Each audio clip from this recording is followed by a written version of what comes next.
I had $47 in my pocket and a key I hadn't touched in 30 years. That's all I walked out with.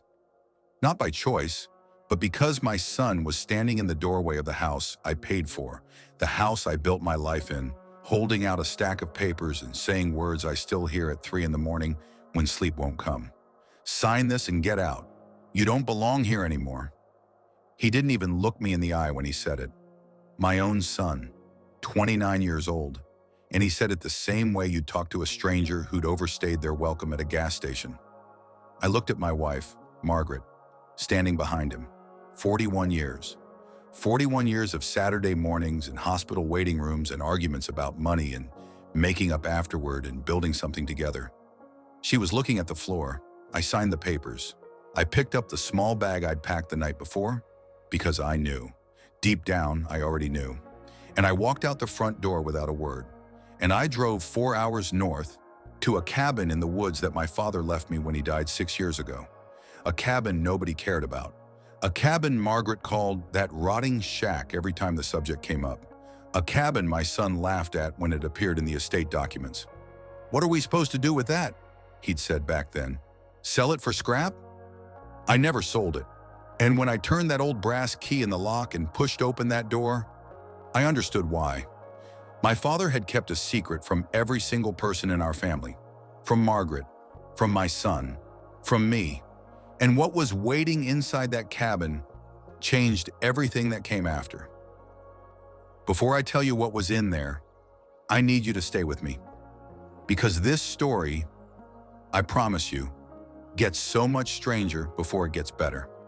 If you found this and you're watching or listening right now, subscribe, hit that button. Because the people who stop early on this one are going to miss the part that makes their jaw drop. And I want to know where you're finding this story. Drop a comment. Tell me what city, what country, what corner of the world you're sitting in right now. I want to see how far my father's secret actually travels. Share this if you know someone who's been made to feel like they don't belong in their own life. Because what happens next, people are going to disagree about. I've told this story to 3 people in person, and all 3 of them argued with each other by the end. Stay until the end. The ending changes the whole thing. I mean that. Let me tell you who I was before all this. My name is Gerald Allen Marsh. I'm 68 years old.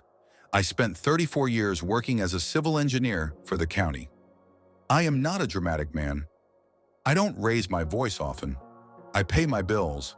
I show up. That's been my whole identity, really. The man who shows up. I met Margaret when I was 26. She was 24. We were at a friend's barbecue and she was laughing at something across the yard, and I thought, that's the sound I want in my house for the rest of my life. And for a long time, that's what I had. We weren't perfect. No marriage is. We struggled with money in the early years. We lost a baby between our son Daniel and what would have been our second child. And that grief sat between us for a long time without either of us knowing how to move it. We argued. We went quiet on each other. We came back. Daniel was born in 1995, and I loved that boy with everything I had. I coached his Little League team even though I worked 50-hour weeks. I drove him to every school event, every friend's house, every disappointing haircut he wanted in high school. When he got into trouble his junior year, nothing serious, but serious enough, I was the one who sat across from him at the kitchen table and talked it through without punishing him into a corner. I thought we were close. I really did. The first sign something had changed. Daniel was about 24. He'd started dating a woman named Kara. I have nothing against Kara as a human being, but Kara had very specific opinions about family, about money, about what people deserved and didn't deserve.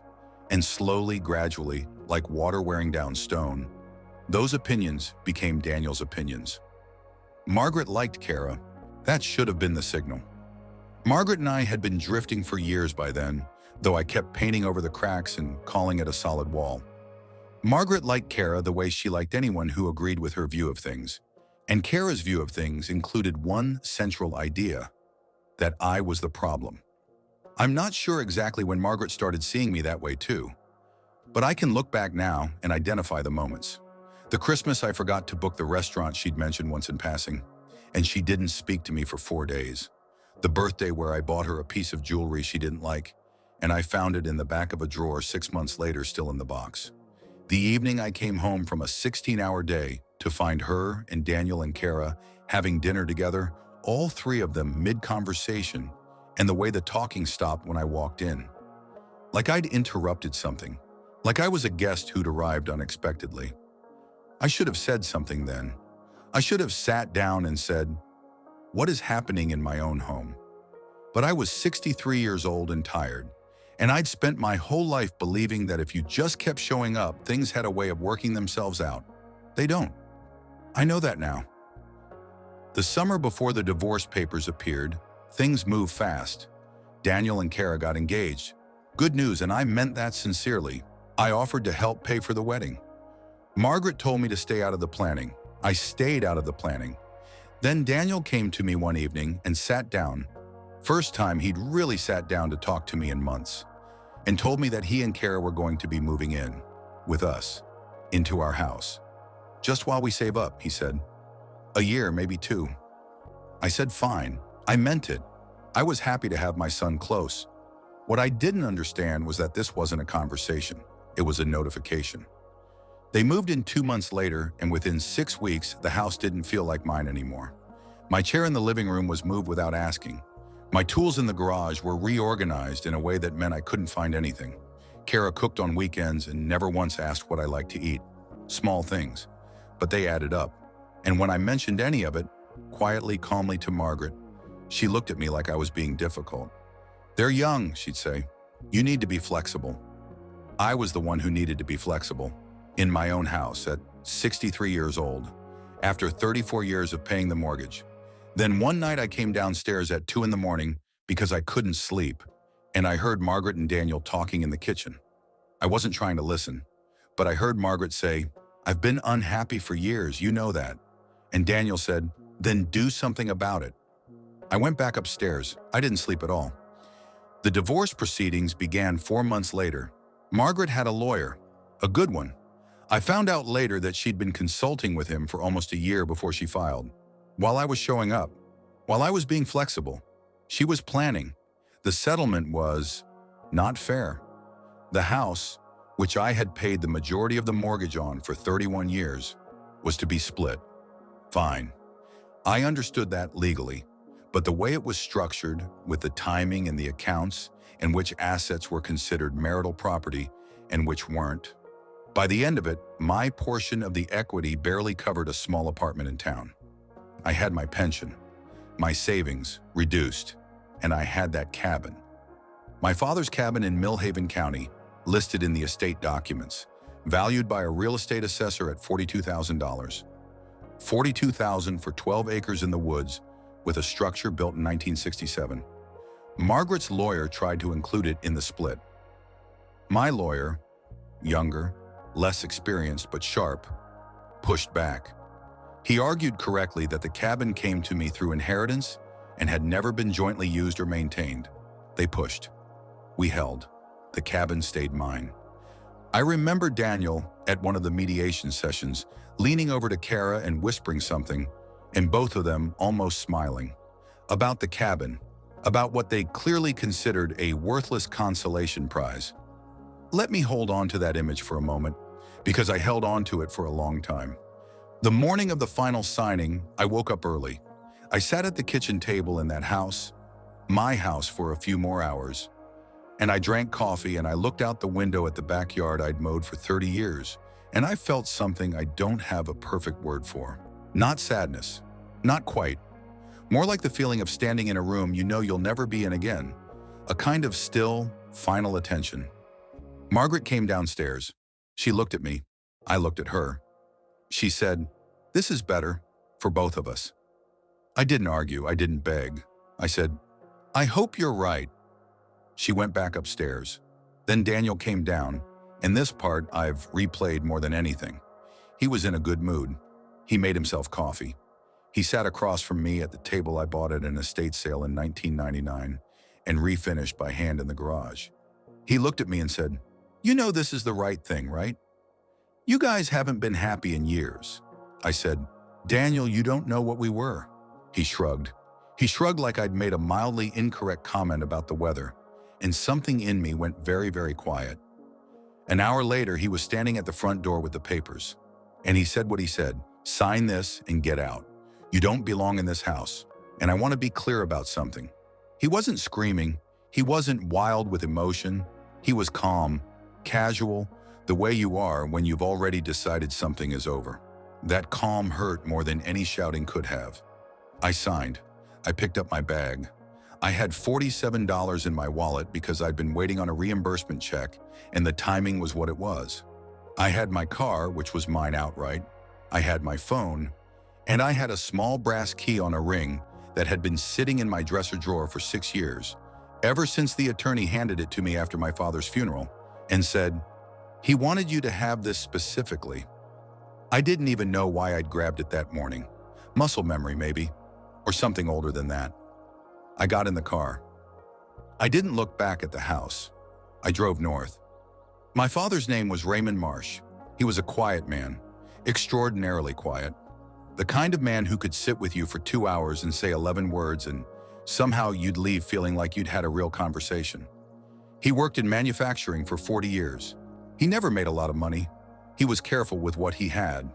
He bought the cabin in 1971, 4 years before I was born, paying for it in cash over 2 years. He went up there alone mostly. He took me a handful of times when I was young. I remembered cold mornings and the smell of pine and wood smoke, and my father standing at the edge of the tree line, looking out at nothing in particular. "What are you looking at?" I asked him once. I must have been 9 or 10. He thought about it for a while. Then he said, "Everything I own." I thought he meant the trees, the land. I tucked it away as one of those things adults say that don't quite make sense to children. When he died, he left almost nothing in terms of money. A modest checking account, his car, which we sold, personal items, and the cabin, which he left to me. Not to my sister Renee, not split between us, to me alone. Renee was a little hurt by that, and I always felt awkward about it. But my father had been specific in the will. The cabin goes to Gerald. The key goes to Gerald. I always assumed he left it to me because I was the oldest. Because Renee had never visited it. Because he knew Margaret would want to sell it, and he figured I'd at least resist for a while. I never imagined there was another reason. I drove for 4 hours with the radio off. I stopped once for gas and used 11 of my $47, 36 left. I wasn't hungry. I wasn't crying.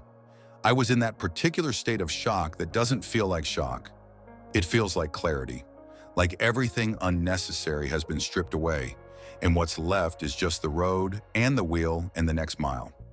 I got to Mill Haven County around 3 in the afternoon. The town itself is small. One gas station, a diner, a post office, a hardware store. People there knew my father. A few of them might have known I existed. I hadn't been to the cabin in years, not since a weekend trip maybe 8 years before the divorce, when Margaret had spent the entire time complaining about the lack of Wi-Fi. I turned off the main road onto the county route, then off that onto the gravel access road. The trees closed in on both sides. The light changed. It got quieter the further in I went, the way it does in deep woods, like the sound is being absorbed. The cabin sat in a small clearing. It was smaller than I remembered. Of course it was. I was 9 the last time I really looked at it with uncomplicated eyes. The structure was old but solid. My father had built it well, or had it built well. Pine walls, a stone chimney, a covered porch that sagged only slightly at one corner. There was no one within miles. I sat in the car for a few minutes.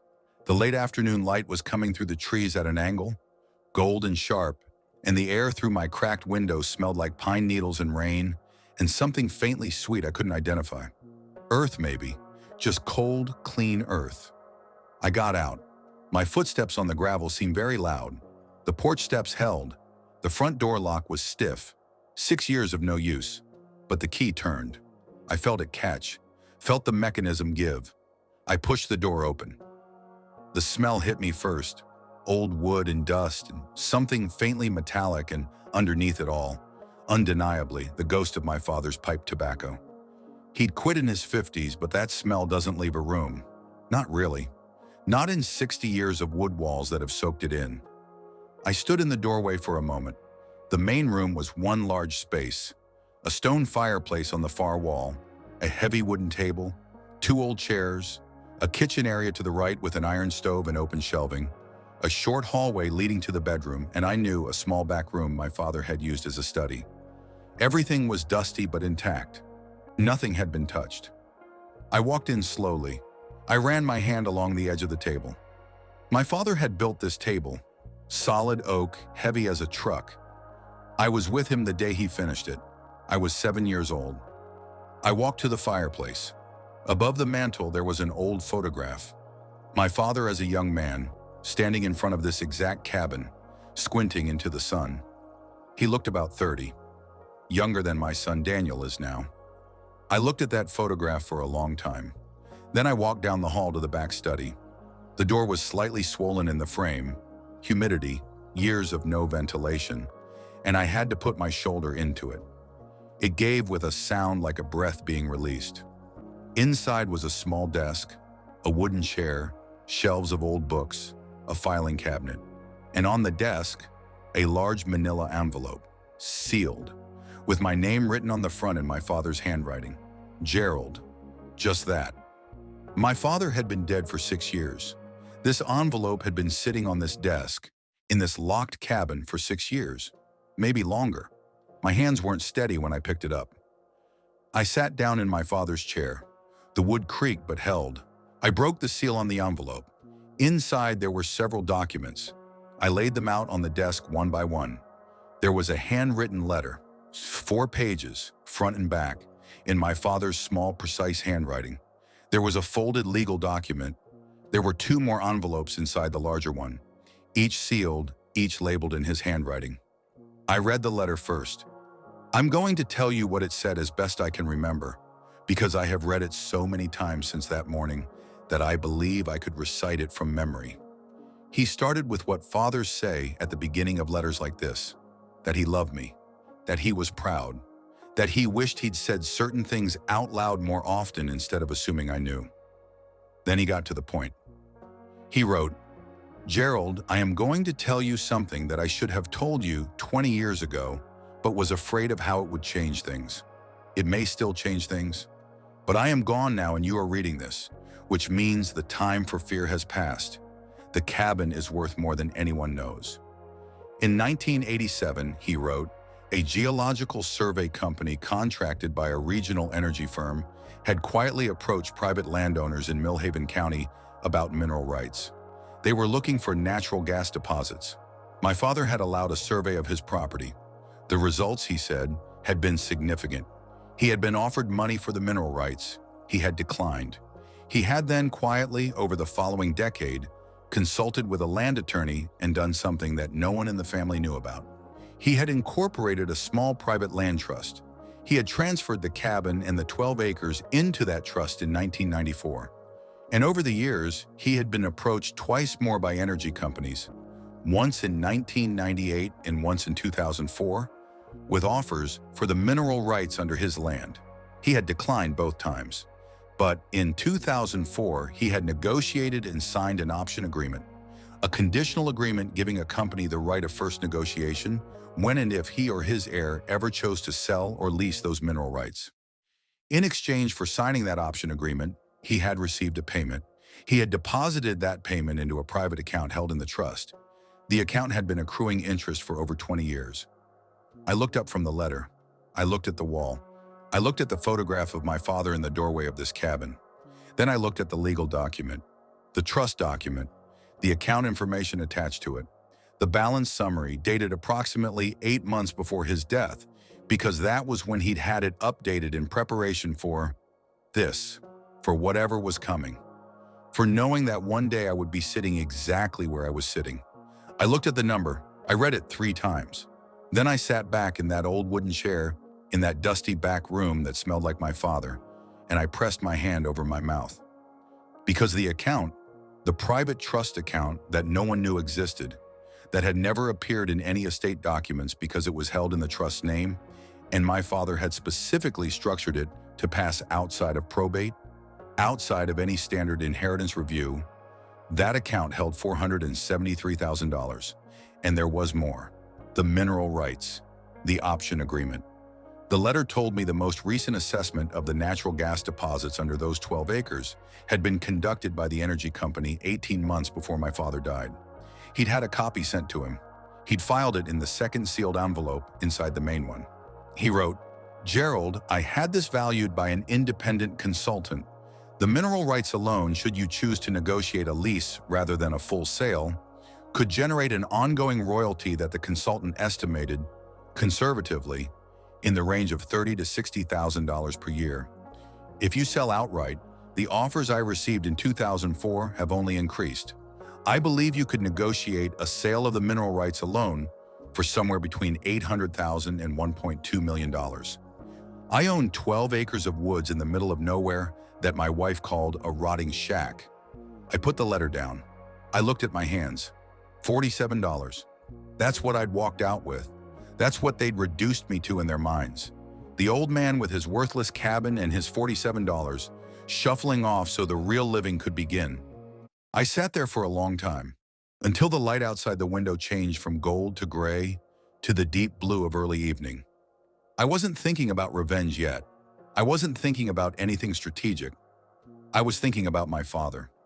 About that afternoon, I was 9 years old when he stood at the edge of the tree line, and I asked what he was looking at. "Everything I own," he'd said. He wasn't talking about the trees. There were other things in the envelope. The third sealed envelope, labeled "Open After You've Thought," contained contact information for his land attorney, a man named Harris Bolton, who had handled the trust for decades. My father's note said, "Harris knows everything. He's been expecting your call. I told him it might take you a while to work through things. He said he'd wait." I laughed at that. Out loud, alone in the cabin in the dark, a real laugh, the first one in I don't know how long. My father knew me well enough to know I'd need time to sit with something before I acted on it. I also found in the main envelope a small folded note separate from the letter. Just 4 lines. No explanation. Just this: "I built the trust quietly because I wanted you to have something that was only yours. Something no circumstance could split or divide or argue over. If a time ever came when you needed it, you'd know. I love you, son. Don't let them make you small. Don't let them make you small." I folded that note and put it in my shirt pocket. I slept in the cabin that first night on an old cot in the back room, under 2 musty blankets I found in a wooden chest.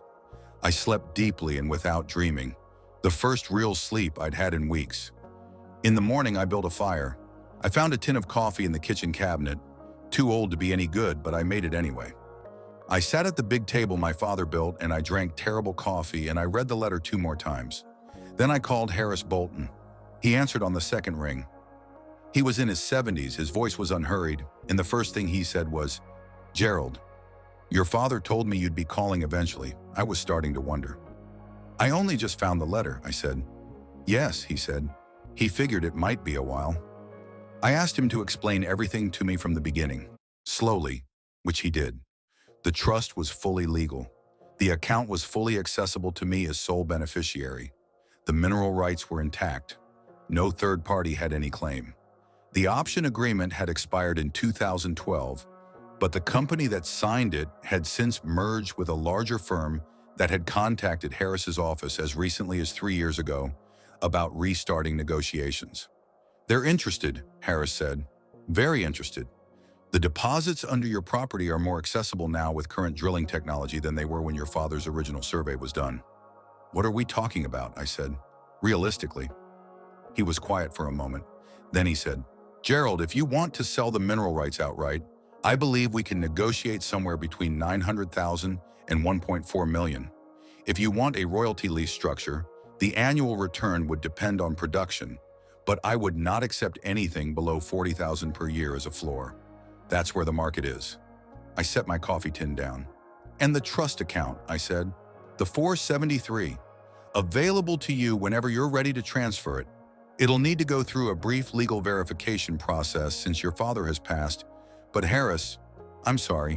since Raymond has passed, but we set it up specifically to avoid probate, so it should be clean. A few weeks." "A few weeks." I thanked him. I told him I'd call back in a few days.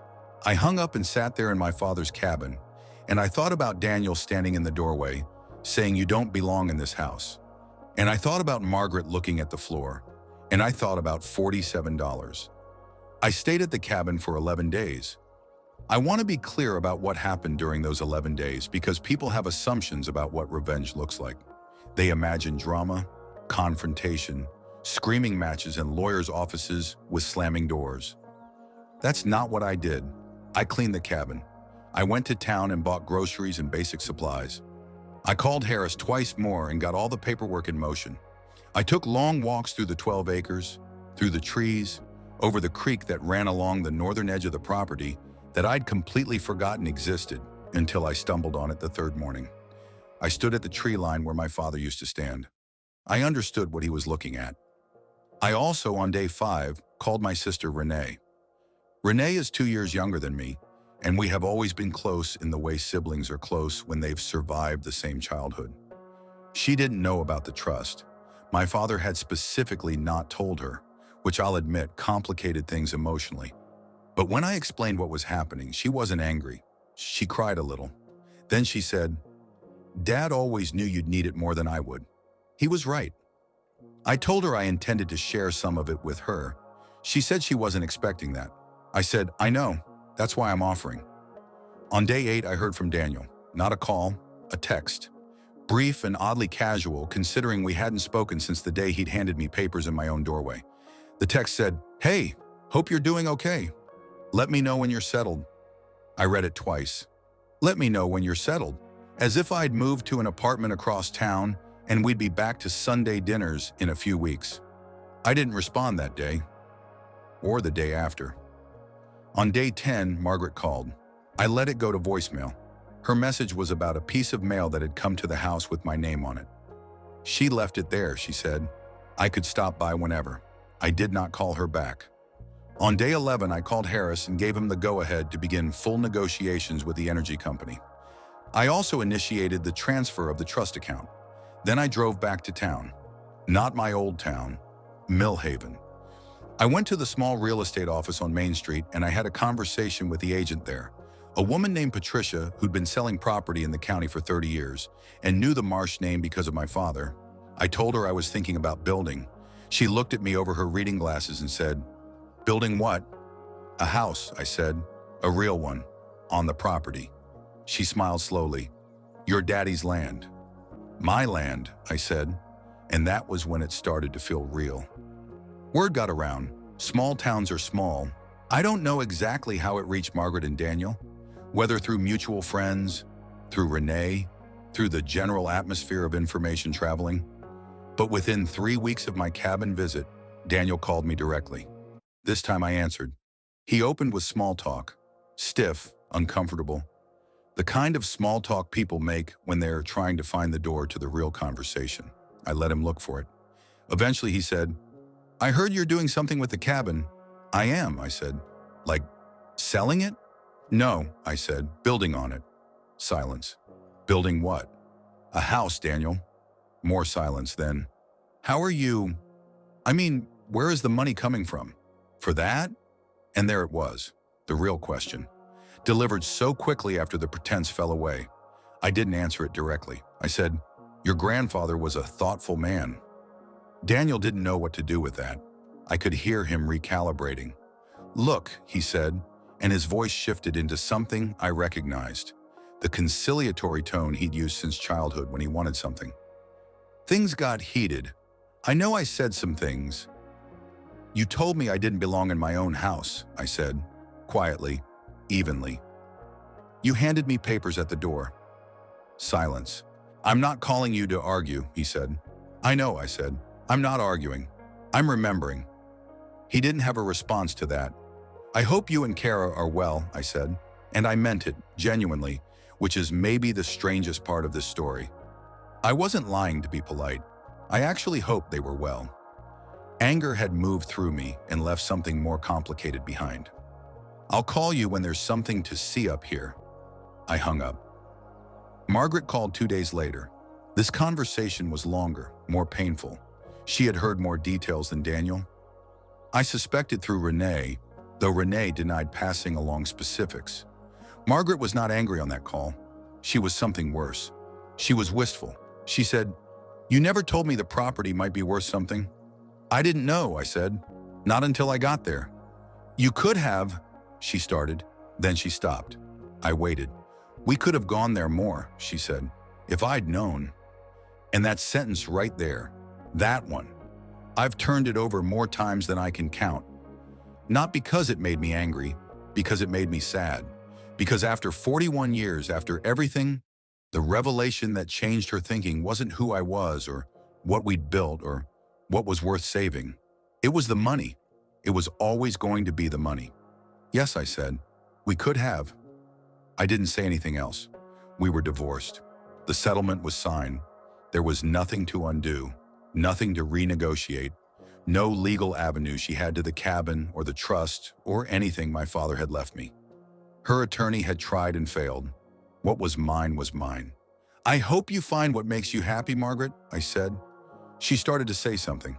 I heard her voice catch. I said goodbye, gently, and I hung up. The house took 14 months to build. I worked with a local contractor named Pete, who'd grown up in Millhaven County and who built things the way my father would have approved of. Solid, unglamorous, built to last.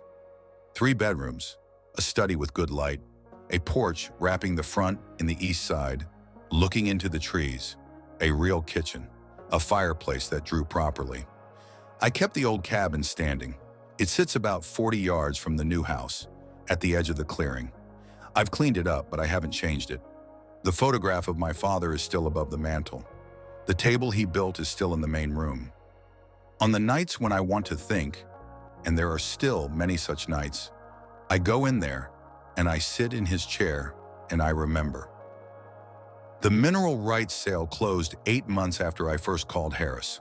Final figure, $1.1 million. I set aside $200,000 in a separate account for Renee, which made her cry again. She tried to refuse it. I wouldn't let her. "I'm not going to tell you the number doesn't matter because it does. Money is freedom." My father knew that. He kept this particular freedom hidden until the moment I needed it most. But I want to be honest about something. The money is not the thing I'm most grateful for. What I'm most grateful for is the letter. The 4 pages in my father's handwriting. The fact that he saw something coming, maybe not this exactly, but something, and he made sure that when it arrived, I would not be made small by it. Don't let them make you small. I have that note framed now. It hangs in the study of the new house. Daniel came to visit 8 months ago. He came alone, without Kara, which told me something about where that relationship stood, though I didn't ask. He stood on my porch and looked out at the property, and I watched his face as he did the math. It wasn't a comfortable visit. It wasn't supposed to be, but it was honest, more honest than we'd been in years. He apologized. Sitting at my new kitchen table, not my father's table, a new one, though made from timber felled on the property, he looked at me and said, "I treated you like you were already gone, before you were, and I'm sorry for that." I accepted the apology. I meant it when I did. I told him, "I need you to understand something. What happened to me, being handed those papers, being told to get out, that didn't break me. It clarified things. So in a strange way, I'm not sure I'd undo it." He didn't know how to respond to that. We had dinner. We talked about things that didn't matter, and then toward the end of the evening, about a few things that did. He's struggling, I think, in ways he's not ready to name out loud yet. I didn't push. He hugged me when he left. I didn't know if I'd held on too long or not long enough, but I held on. Margaret and I haven't spoken in several months. I've heard through Renee that she's doing okay. She's taken up traveling, something she always said she wanted to do. I hope she's doing it. I genuinely hope she finds something that makes her feel like herself again. That probably sounds false. I understand why it would. But I've had 14 months of mornings on this porch, watching the light change in the trees, drinking good coffee, reading, building something slow and quiet. The anger has moved through me. What's left is just space. And in that space, I can want people to be okay. Even people who didn't make it easy. I am 68 years old. I walked out of my own house with $47 and a key to a cabin that nobody valued. I am sitting in a house I built, on land my father protected for exactly the moment I needed it, with enough financial security that I will never be desperate again. I didn't scream, I didn't perform, I didn't fight dirty. I showed up, one more time, at the cabin, for my father and for myself. And I found out that showing up, really showing up, to the hard and quiet and inconvenient places is never wasted. Not really. Even when it feels like it. Even when no one's watching. My father stood at the tree line and looked at everything he owned. Now I stand there too. And I look at the same trees, the same sky, the same land. And I understand what he was trying to give me. It was never just the money. It was the proof that someone saw me, that someone thought I was worth protecting, even after he was gone, especially after he was gone. If this story stayed with you, I think you already know why. Subscribe if you haven't. Drop a comment and tell me where in the world you're sitting right now. I read them. I want to know how far a quiet man's story travels, and if someone in your life made you feel like you didn't belong somewhere you built with your own hands. I hope they read this too. Thank you for staying till the end. It meant something.